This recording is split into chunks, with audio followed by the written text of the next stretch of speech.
This is the Greg Bedard Patriots Podcast with Nick Cattles. You are listening to the Greg Bedard Patriots Podcast with Nick Cattles, part of the CLNS Media Network. Greg, before we get to the Patriots talk, Christian Barmore had plenty to say with the media today, and of course we'll go through the schedule. Your thoughts, any thoughts on Game 5 last night between the Celtics and the Knicks at the TD Garden? I bet you were a little excited last night. I was.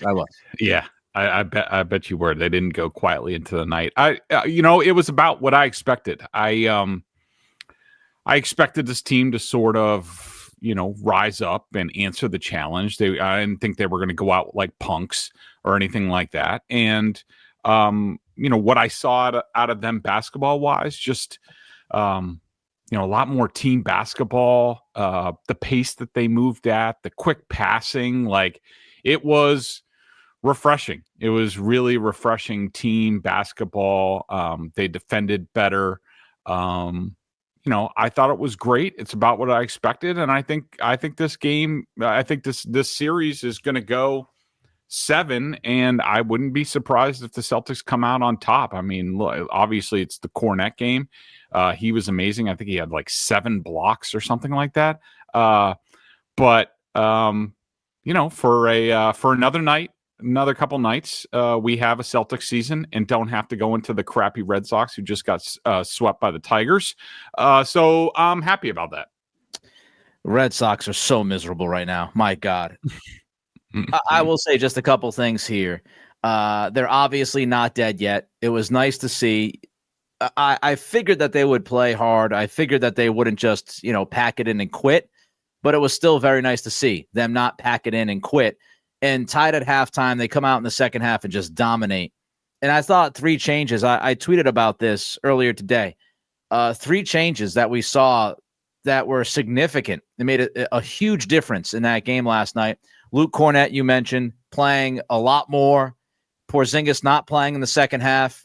Porzingis has been terrible. He's not healthy, obviously. So replacing him with Cornet, just a huge boost in those second half minutes. I also thought Drew Holiday defending Karl Anthony Towns more was a nice little adjustment there, and it looked like Cat was very uncomfortable.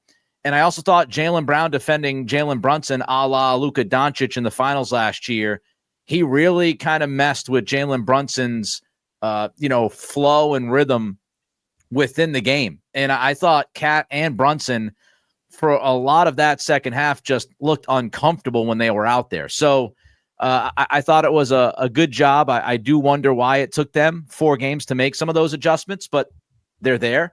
And we'll see what happens tomorrow night, Game 6 at MSG. I'm not confident. I'm not as confident in tomorrow night's game.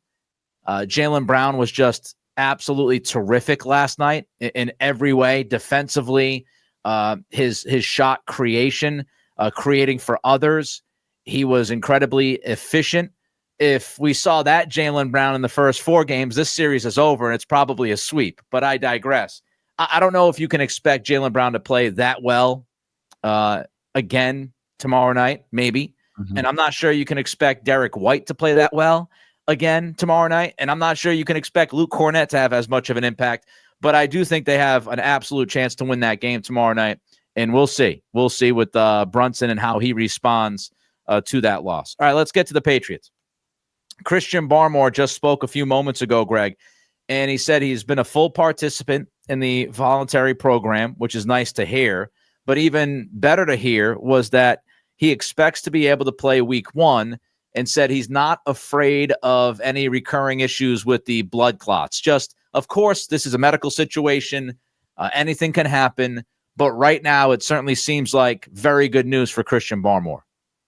Yeah, without question. I mean, I think if you're a Patriots fan, this is what you wanted to hear out of Christian. Now, I didn't see his appearance. I was getting ready for this. I was texting with Giardi. I don't know if it's true or not. I guess he basically deflected or said next question for, asking about, why this happened or whatever. And like you said, it's a medical situation. I mean, I don't mind a guy not being forthcoming about what's going on, but Now clarify for this. Did he say he's cleared right now, or he expects to be cleared by week 1?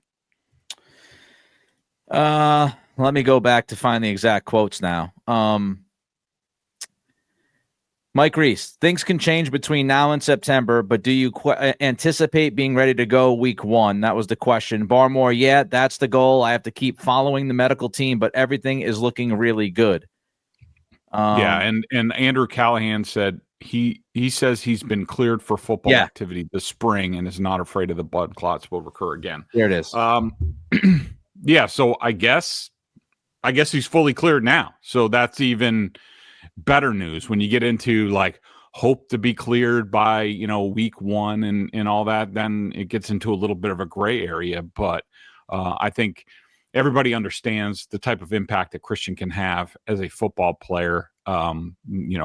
He's been tremendous when he's been on the field, even last year when he got a chance and the year before. Dealing with an injury and stuff like that. He very impactful as far as the pass rush.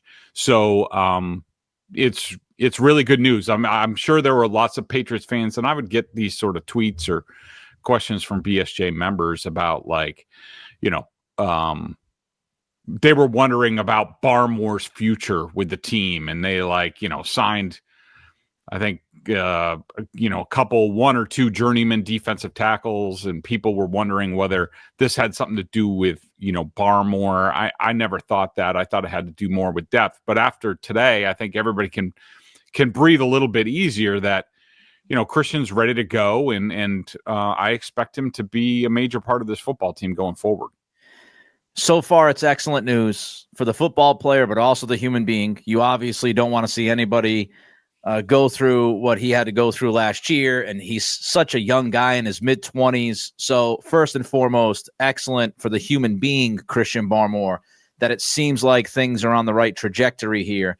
And then you talk about the football part of it, and it's big. It's a big impact for this team. It's a big impact for this defense. I did want to ask you, because Barmore also mentioned, and we heard some of this, Greg, earlier in the week from Milton Williams about how they're trying to beat each other to the facility. Barmore said that they're also pushing each other a lot in the weight room. Let's say Barmore's back. And I don't want to put the pressure on Christian after what he went through last year. Let's just say he's 80%, okay, for argument's sake. 80% Christian Barmore from 2023 and Milton Williams. How good do you think those guys could be as a tag team combination? I think they can be terrific. What's really good about both of those guys is that they have multi-positional flexibility. Something that Greg Cosell talked about when he talked about Milton Williams. It applies to Christian Barmore as well, because he can easily play defensive end. Like, I think that I think what you're going to see is, depending on matchups and basically changing pitches, so to speak. Yeah, I think you're going to see a lot of Barmore and Milton Williams. I think Barmore will be more of the guy sort of shading the nose, whereas Milton Williams is more of a classic 3 technique. So he's on the outside shoulder of the guard. Think Warren Sapp when you're talking about basically ideal 3 technique. Milton Williams fits that to a T. Christian Barmore can play that. He can also slide out to the end. So, all of a sudden you're going to see a lot of different things with the Patriots in terms of, they might move Barmore out to defensive end, and suddenly you have, Robert Spillane lined up over the center. They're going to do a lot of different things, but just the threat of Williams and Barmore is going to be impactful. And I think the best thing for me, Nick, when you talk about this is that Christian is cleared right now.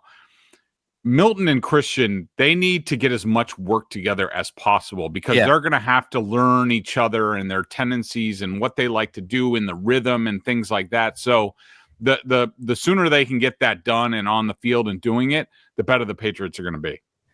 And then you have Keon White, who also brings some versatility that they can mess around with. So it's a fascinating trio, those 3 guys. All right, one more thing I want to talk about before we get to the schedule. Cam Williams, he's gone. He goes to Denver. I think it was co-director of player personnel, whatever the title is. It's a promotion for Cam. So first of all, congratulations to Cam. He's going to have a pretty big job there in Denver. But how big of a loss is this for the Patriots front office, Greg? I would say it's pretty big. I mean, Cam is a guy who's widely respected around the league. He's got a really good way about him. People like him. He's the type of guy that you could see being able to get a lot of good information because of the type of the person that he is, going into these schools, dealing, with people. And so, it's a big loss. I mean, I don't view this as a guy looking for the door because Vrabel and Cowden are here and all that stuff, because it's a promotion. It could be that. I'm not ruling that out. Certainly, if I were one of the holdovers, I would be looking for maybe a more stable situation, because you never know going forward. But that doesn't smell like this, and talking to people, it doesn't sound like it. It was just a really good opportunity. I mean, it'll be interesting to see, what they do to replace him. I don't know if there are any reports on that. I've been a little bit busy. You do wonder if Matt Groh sort of slips back into that spot. That's sort of what he was, the director of college scouting. Yeah. It's, where his forte is. I think that Brian Smith, who's personnel coordinator, that's a possibility. Brian does a lot of stuff on the college scouting side. Or, a bunch of people got let go in Tennessee that have ties to Vrabel. So you could start seeing more and more of those guys come in here. Yeah, and I think, first, Cam has that Ohio State connection as well. So I would imagine that would have helped him in Vrabel's eyes. Maybe not, but it's interesting that you would say, oh, Vrabel, Ohio State guy, and yada, yada, and then Cam's gone. So interesting stuff. But as you said, it's a promotion. So I look at it as this guy got a great opportunity. He took it. Good luck to him. If you look at this idea of the front office, the hiring of AJ Highsmith, to me, Greg, I don't think we talked about it because you had Greg Cosell on late last week. Yeah. The hiring of AJ, to me, and correct me if I'm wrong, but I did a podcast. I think it was the Locked On Patriots podcast. I talked about it. The hiring of AJ, to me, came across as a pretty big win for Elliott Wolf. And the reason I say that is because Elliott Wolf, obviously, BFFs with Alonzo Highsmith. AJ is Alonzo's son. It just feels like that was an Elliott Wolf call. Elliott Wolf they haven't worked with AJ before. Neither Elliott nor Alonzo have worked with AJ in the NFL, which I do think speaks volumes for AJ. He's not hanging with his dad and getting these jobs. He's working through the system. San Francisco, Buffalo, then Tennessee in a big job. Regime change, so he's gone as part of that, as you just mentioned. But correct me if I'm wrong. I kind of look at that and say, Elliott hiring Alonzo's son to replace Pat Stewart, which is a significant role in this front office, that would lead me to believe that Wolf has some stroke and that Vrabel is okay with Wolf having autonomy with the structure of that front office and who is doing what. Am I right or wrong on that? No, I would read it that way. I mean, and this is not to insinuate you didn't, mean this, but, I think we all know that Vrabel has the final say and, was part of the interview process and all that stuff. And he gave final sign off on that. But, I mean, I think, I would look at it, or I look at it this way, and I haven't talked to a whole lot of people about this yet. I will in the next week, as there's a lot of moving pieces going around in the NFL and front offices. So I don't like to bother people very much because people's futures could be in jeopardy. But that'll settle down here pretty soon. But the way I view it is, I think Mike Vrabel and Ryan Cowden and John Stryker. I think now that we just got out of this offseason, free agency, and then the draft. And I think you could take this as a sign that they think that the current alignment and, whether it's Elliott Wolf and Alonzo Highsmith being involved, that those guys, the Vrabel people, look at this and they say, you know what, we worked really well together. We kind of killed this offseason. So, let's stick with what we're doing. And if Elliott has a conviction about this guy, then let's at least give it a try. So yeah, I think it's good news. I think we talked about this briefly when AJ became available, because I had heard this talking to people before the draft, that a lot of people who know Elliott and know Alonzo, like the word on the street in the NFL scouting community was, watch AJ to the Patriots. It would make a lot of sense. And I think at the time I said, look, if AJ Highsmith lands here, that means Elliott and Alonzo probably have some decent job security in the near term. And I think there's nothing wrong with that. Again, I know Elliott Wolf is the devil around here. I don't know if that's changed with this offseason. I'm sure we'll see once we get to the season and the schedule that we're about to talk about. But, like I've said before, there's a lot of respect around the league for those guys. I know they don't have it here, but I think it's good news for them. Yeah, if Vrabel's got the final call, and Stryker and Cowden, we've talked about it. I just think this does show that Elliott has some influence as to what's going on in that front office, and it's and he's got some say at the table, which is I think it's good. And as you mentioned, this offseason, it's on paper. We don't know if it's going to end up fulfilling the potential.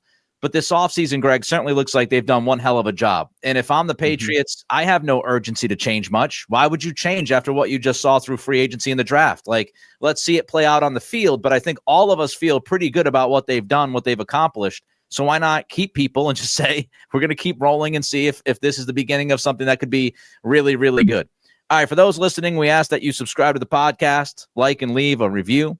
And for those watching the show on CLNS, go ahead and hit that like button. Subscribe to the Patriots Press Pass YouTube channel, where you can find our show and a lot of other great Patriots content. Also, please make sure to turn on your notifications so you know the instant a new video drops.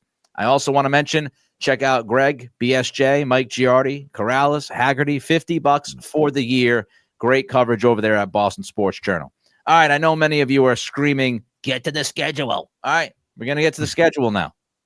And what I want to do here, Greg, is I'm actually going to go through each game, and we'll just, sprinkle in your quick thoughts and, any kind of big picture. We'll kind of look at it game by game and then go by the 4-game frame and say, how do we feel? The Patriots start the season against the Raiders, home game, Gillette Stadium. Of course, this is interesting. Pete Carroll coming back to Gillette Stadium, Josh McDaniels with possible revenge against the Raiders. For the people talking about Tom Brady, he's not going to be there. He works for Fox. I don't think he's going to be in town. I don't think he's going to be in the owner's suite. I think he'll be calling a game for Fox, and I don't think that they would have him calling this game. And I would imagine this is going to be a CBS game anyway. But starting the season against the Raiders, what do you think? So I like this for a couple different reasons. Number one, it's at home. Number two, you have a quote-unquote West Coast team coming east to play a 1:00 game. So that's 10 a.m. for them, even though you'll hear a lot of stats about when Carroll was with the Seahawks, that they had a really good record in those situations. Of course, they had a really good team in a lot of those situations, so that makes sense. I love getting new coaches, new quarterbacks. I like to get them earlier rather than later, and I think this works to the Patriots' advantage also with the schedule as a whole. Is, we've been talking about it. Like, I expect them to, by mid-season, they're now dialed in a little bit more about what they have, what they don't have, their strengths and weaknesses, and how they play to that. Like, they'll have I would rather the season be backloaded a little bit, which it kind of is with some of the tougher games. So, getting the Raiders, new coach, Geno Smith, all that in week 1, I think is really good. I think the next one's a tough one. We know the history with the Patriots playing in Miami, week 2 at the Dolphins, Greg. Yeah, this is going to be tough for them. And, for a couple of different reasons. Number one, the Dolphins, we all know, between Tua, Tyreek, these guys, injuries are always an issue. The later they go into the season, Tua plays worse towards the end of the season. He's inevitably hurt at some point in time.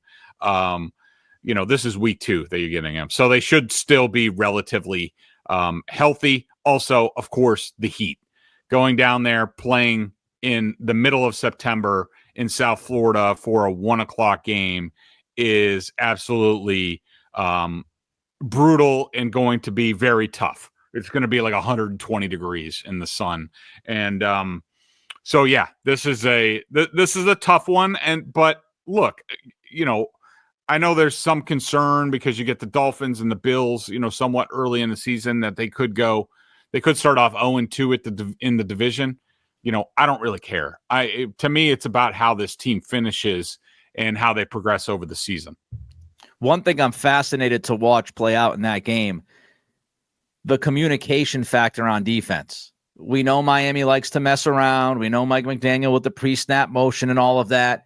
And we saw so many issues with the communications defensively last year in that secondary. This is going to be a really good early challenge for Mike Vrabel, Terrell Williams. Hopefully he's back by then to go against this offense. Just the communication between that secondary and the second level is going to be paramount in that game. And you have a lot of new, you've got a lot of new players on that defense. So I'm going to be interested to see how those guys communicate with each other, missed assignments, stuff like that. How much do we see of it? All right. By the way, also Josh McDaniels' revenge game. So I think we should not discount that at all. And also what's interesting, just looking at this, well, first of all, it's going to be Chip Kelly's back in the NFL as OC for them. It'll be interesting to see how that all works. And also Patrick Graham, of course, knows the Patriots well, was Josh McDaniels' defensive coordinator in Vegas. A lot of they certainly are familiar with each other. Good matchup between McDaniels and Graham. That's week 1, right? Raiders, we're talking? Yes. Okay. All right. So let's jump ahead to week 3. Patriots host the Steelers after going down to Miami. That's another 1:00 game. I should mention the first 2 games are 1:00 games. So you got the Steelers. Interesting, Greg, of course. Will Aaron Rodgers be the quarterback of the Steelers by then? Mike Tomlin, Vrabel, thoughts? Yeah. It's just like, who the hell is going to be the quarterback of the Steelers? And it's amazing how many times you can say this on the Patriots list. And I think that's why, some people are excited about, what they're going to be doing. And so, I'm not really scared of the Steelers, either way.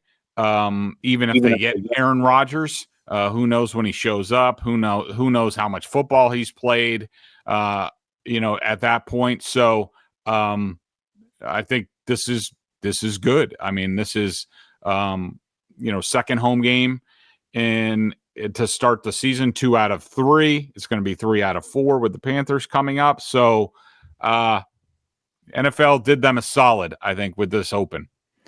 Panthers played some of their best football late in the season last year. Yep. They'll be playing against the Patriots at Gillette week 4, as Greg just mentioned. So less about the Panthers here, Greg, but more about the first 4. You just mentioned Raiders, Dolphins, Steelers, Panthers, 3 of those 4 games at home. An opportunity for Mike Vrabel to kind of make a statement here early, correct? Yeah. I mean, I think they should be favored to go 3-1. I mean, I don't know if they'll be favored in the actual game. I don't deal with any of that stuff. I mean, 2-2 at the minimum. You'd really like to get to 3-1. Don't sleep on the Panthers. Like you said, they played a lot better football under Dave Canales, and Bryce Young started to come on. Yep. At the end of the season. That's going to be a tough game. It's not going to be a rollover game. This isn't the Panthers who, picked like first every single year. They've got some things going on. So this is going to be a tough one. All right, let's move on now. Through the first quarter of the season, we're good. Week 5. Obviously the toughest game on the schedule in the first, half of the year. You could argue it's the toughest game on the schedule. Period, end of sentence. I think you could also argue about a game later on we'll get to in December. But Patriots at the Bills.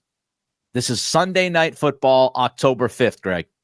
Yeah, well, better than Buffalo in December.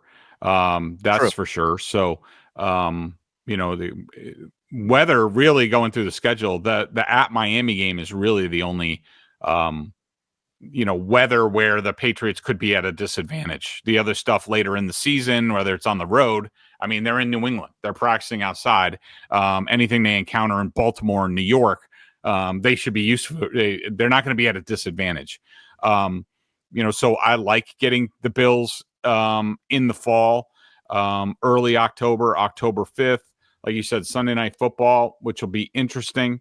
I'm sure that coaching staff is going to be prepared for what the Bills are going to do. They'll be spending time on it. The coaching staff will deal with the first 4 games. Probably they will expand that to 5. The first 4 games plus the divisional games. They'll start to prepare for those. I mean, look, that's going to be tough. Bills Mafia and Sunday Night Football, not fun, but I expect the Patriots to be competitive in that game. Nice early challenge for the Pats there. And also the first of 3 primetime games. Patriots back into primetime multiple times in 2025. The Bills game in week 5, it starts a string, Greg, of 3 straight road games. Let's just group the next 2 together here. So you're at Buffalo on Sunday night, and then you've got to go to the New Orleans Saints on October 12th. That's a 4:25 kickoff, by the way, week 6. And then week 7, you're at Tennessee, 1 o'clock kickoff on October 19th. So you've got at the Bills, followed by at the Saints, and then at the Titans. Yeah, playing at New Orleans is tough. That place is loud. Of course, it depends on what's going on, how they're playing. I mean, another team with quarterback issues. Is it Spencer Rattler? Is it Tyler Shuck? I mean, who the hell knows? And so they have a new coach, don't they, as well? Yes. Which I can't Kellen even. Moore. I believe it's Kellen Moore, right? Oh yeah, Kellen Moore. So a lot of changes there. That's good. Win. And at the Titans, Cam Ward, Mike Vrabel revenge game coming back. There's going to be a lot of people that are not going to be happy, especially if the Titans don't get off to a good start. They might start cheering for Vrabel to take it out on ownership that they fired Mike Vrabel. So I mean, I see no chance that the Patriots lose that game at Nashville. Those guys will be flying around ready to go. And plus, of course, we know there's some ex-Titans on this team as well who will have an axe to grind. So we wrap up the second set of 4 games here. Week 8, Patriots back home after 3 games away. They host the Cleveland Browns. It's a 1 o'clock on October 26th. So Halloween game, depending on how you feel, or the next one could be the Halloween game. The Browns, look, they're not very good at football for the most part. I don't think a lot of people expect them to win many more than 6 or 7 games. I think their over-under is like 4.5 from Vegas right now. Stefanski is on the super, super hot seat. Vrabel has some experience now with Cleveland, being there last year. So how much did he learn while he was on the ground? How much can he take advantage of that? But just closing things out there, week 8 against the Browns, Gillette Stadium. Yeah, I think like you said, the big thing for me is the intel that Vrabel's going to have on that team. From being around the team, knowing the personnel. You got Tommy Reese. Of course, it's Stefanski's offense, but Tommy Reese is stepping up as offensive coordinator. Jim Schwartz is somebody that I'm sure that, both Vrabel and McDaniels know very, very well. I like that matchup. Of course, another team with quarterback situations, Flacco, Pickett, Dylan Gabriel, like Shedeur Sanders, who the hell knows? And another good year for the Patriots to be getting these guys. This is a great opportunity for the defense in that second set of 4 games. You're at the Saints. You're probably playing against Tyler Shuck, rookie quarterback. You're at the Titans. You're playing Cam Ward, rookie quarterback. And then you're playing the coin flip in Cleveland, whether it's, a rookie quarterback, Kenny Pickett, or 40-year-old Joe Flacco. This is the opportunity right around as you hit the middle of the year, Greg, for this defense to kind of turn it up and get ready for the second half of the year. And that begins week 9. You stay home, you host the Atlanta Falcons. Yeah, look, it's probably going to be Michael Penix. Always thought a lot of him. Not a lot of experience right now, but came into the league as an older guy. We'll see. I'll be interested to see. They got a lot of young guys in the draft that they're expecting. Jalen Walker, James Pierce, Xavier Watts, guys who are going to need to play. What's really interesting is that they have Jeff Ulbrich, the former Jets defensive coordinator / interim head coach, is now the defensive coordinator there. That Jets defense went just bottoms up as soon as Robert Saleh got fired last year, and that's Ulbrich's side of the ball. So, how long is it going to take them to learn the scheme? All that stuff will factor into this. It's interesting. Just want to mention this because Mike Reese tweeted it out. The NFL VP of Broadcast Planning, Mike North, shared some insight today about the Patriots' schedule, and he actually mentioned that Tennessee game and how they were debating whether or not to put that one in prime time. He said, still one of our top brands, talking about the Patriots. Obviously, they have a quarterback in place that they are certainly hoping will be there for a decade. Obviously, a storyline with Vrabel coming in. Looked for a minute at, quote, does the Patriots at Titans game, Coach Vrabel returns, have to find itself into a national window, unquote. Considered it, didn't lock it in, and on the final version, the way it spun out, it didn't happen to end up in one. So the Titans game was in serious consideration of being in primetime because of those storylines. Just a little. I thought for sure that was going to be a Thursday night football game, which would have sucked because now you're going on the road for Thursday night football instead of the Patriots are playing home Thursday night football. And I'm surprised it's even a 1:00 game. They didn't even kick it to like the 4:25. So yeah, pretty interesting that it was almost a primetime game, but ends up being a 1:00 game on a Sunday. All right. After the Falcons game, week 9, one of the tougher games I think on this schedule is week 10. Patriots travel to Tampa to play Baker Mayfield and company.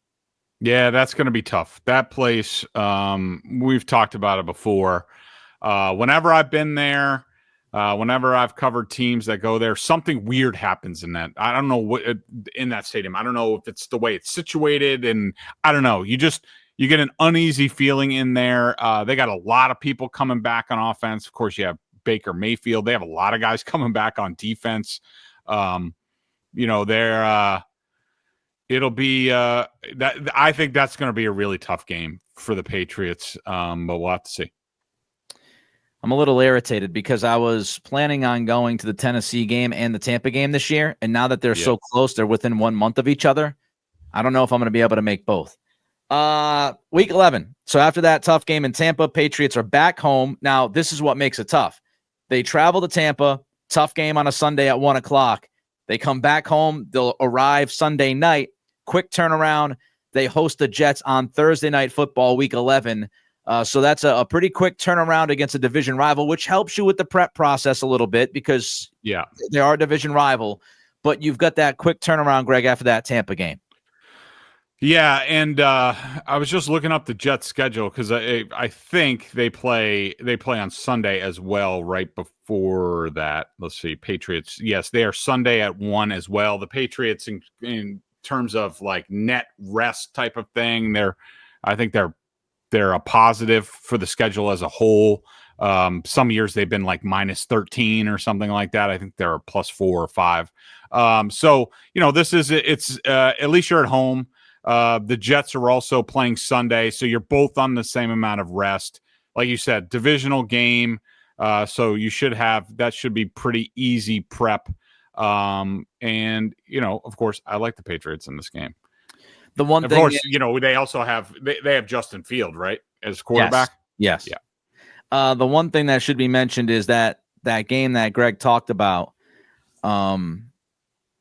prior to the Thursday night game, the Jets, they are at home, so that helps a little bit. They don't have travel. Yeah. They're hosting the Browns. So, and the Browns game comes after their bye week. So they'll have a bye week, they'll have a home game, and then they have the Thursday night game against the Patriots. The Patriots don't have a bye. We'll talk about it until later on, and they'll be coming off the road trip to Tampa. All right, we wrap it up. The third set of 4 games, Greg. This one will be a tough one. I know people will look at it and say, oh, the Patriots went to Cincinnati last year and they won. Mm-hmm. Yes, true. But as we know, we talked about it in real time last year. Cincy sucks at the beginning of the season. As the season goes on, they tend to be a much better football team. The Patriots, week 12, after the Thursday night game, they go to Cincinnati and play Joe Burrow, 1 o'clock. That is November 23rd, so right around Thanksgiving. Yeah, this is obviously going to be tough, and it's going to be completely different from last year. Like you said, we talked about how the Bengals basically sleepwalk through the first like 2 or 3 games of the year. This is about when the Bengals traditionally are hitting their stride, and we'll see as far as health goes for their big guys. But yeah, this is going to be a challenge for the Patriots for sure. All right, so that settles the third set of 4 games. How do you feel so far? We're 12 games in. The bye week hasn't hit yet, which we'll get to. How do you feel so far? I'm feeling pretty good. I think that it sets up basically that, the Patriots will be in position. I think, should they take care of, business against the Giants heading into the bye week with 4 games left, I think they will be, heavily in the mix for playoffs contention at this point. Yeah. Next up, as Greg just mentioned, is the Giants game. That's week 13. Interestingly enough, the Patriots have 3 primetime games, 2 in a matter of 3 weeks. You've got the Jets coming to Foxborough on November 13th for week 11. Then after the Cincy trip, week 12, you're back home against the Giants for a Monday night football game. I believe I heard Andrew Callahan say this is the first Monday night game since the Bailey Zappi Chicago game a few years back. So anything to say about this game? I mean, it's the Giants. I don't think we expect them to be great. I mean, who the hell's the quarterback by then? Is Brian Daboll still employed? All this stuff is up for grabs with Wilson, Winston, Jackson Dart, who the hell knows what kind of shape the Giants in are at this point. Patriots finally get their bye week, week 14, late in the season, man. It's brutal. I mean, it's brutal for me, and I don't do jack shit, and let alone play 13 football games in a row. But I just remember last year, by the time you got to the bye week, you were just like, all right, I need to sleep for 2 days, and so it's brutal. But hopefully the Patriots survive to this point to get a little bit recharged, because they're going to need it for the next 2 games. It's the second season in a row. Yeah. The second year in a row that you get a week 14 bye. And, Mike North talked about it. I'm not going to go into it. He talked about how the Patriots got the bye week in week 14 for the second straight year. He talks about mini buys. Give me a break. They talk themselves into this stuff with Thursday night football. Oh, you have a mini buy. Yeah, you got to play on Thursday night though. I hate that shit. So bye week 14. All right, let's wrap it up. The final 4 games of the season. And Greg, after the bye week, man, you've got back-to-back tough games. You host the Bills, 1 o'clock, December 14th at Gillette, and then you got to go on the road to play Lamar Jackson and the Ravens. That for now. And by the way, I should mention that Giants Monday Night Football game, I would not be shocked unless it's Jackson Dart starting for the first time. I would not be shocked if that gets flexed out if the Giants suck. Yeah. So be prepared for that. So the Patriots might end up with 2 primetime games unless the league flexes the Ravens game in. December 21st, week 16. So after the bye week versus Bills at Ravens, tough 2-game stretch. Yeah. At least, with the Bills, the Bills games be important. You get the bye week to prepare. Being at home, 1 o'clock, for now. I think it's a good spot for the Patriots. I do. I think that, and remember, what I've always said, and this goes back to when Mayo was here as well, and didn't quite work out this way. But what did work out, frankly, when Mayo was here? Did anything work out? What'd you say? I said, what did work out when Mayo was here? Quite frankly, anything? Drake May. Doesn't he get credit for Drake May? Anyways, I had some national radio host jump down my throat when he thought I was trashing Gerard Mayo. Sorry. Really? The guy didn't do a good job. Yeah. Anyways, I expect the Patriots to be playing their best ball the second half of the season. Once the coaches mesh, the players, they understand what I talked about before, strengths and weaknesses, all that. Josh McDaniels will have layered things and expanded the playbook for Drake May, who hopefully stays healthy, all season and all that. So, I kind of like this spot, for the Patriots. Remember, Mac Jones not too long ago also upset probably his last moment in the sun as a Patriot was upsetting Josh Allen and the Buffalo Bills here and leading a late drive. So we'll see if Drakey can do it. And then you get that Ravens game, Greg. Here's the thing that sticks out to me. Ravens pretty physical football team. Derrick Henry, very physical running back, and you're getting them late in the year in December, probably cold weather. That's going to be a physically taxing game. Yeah, and probably 2 rookie kickers in weather, which should be interesting. It's going to be tough, and that place is tough to play. Thank goodness it's 1:00. It's a little bit easier, but we've seen it almost year after year. Lamar is sort of like on fire for like half, 2/3 of the season, and then because of his size and what he's asked to do, not only, injuries, battling through injuries, but also just the toll that it takes. Like, he's not at his best normally towards the end of the season. But of course, like you said, Derrick Henry versus Mike Vrabel. I'm sure there's a lot of love there between those two guys without question, and should be a good matchup. All right, we wrap it up with Week 17, Week 18. Week 17 is a 1 p.m. kick. Patriots play at the Jets. That's December 28th.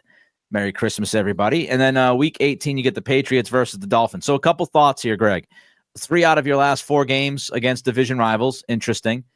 And then, as we talked about with the Dolphins early in the season, that's a tough draw for the Patriots to go down to Miami. As we know, Mike McDaniel, Tua Tagovailoa, not big fans of cold weather, and having, Miami might be dead team walking. McDaniel might be on the hot seat by the midway through the season. Yep. So this idea of the Dolphins last week of the season having to travel to New England and deal with the elements in January, I think this is a great spot for the Pats.